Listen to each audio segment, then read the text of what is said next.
রূপগঞ্জ উপজেলা প্রশাসনের আয়োজনে 25শে মে রবিবার অনুষ্ঠিত হয়েছে ভূমি মেলা 2025।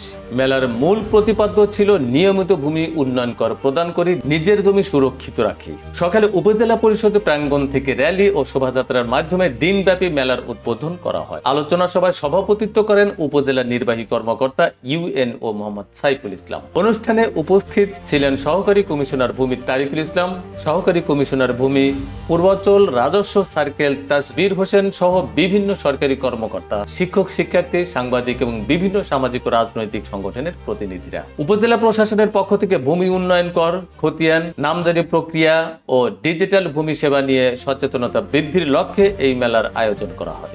যে আপনারা দুর্নীতি মুক্ত, দালাল মুক্ত একটা সুন্দর ভূমি সেবা আপনারা দিয়ে যাবেন। সবাইকে ধন্যবাদ।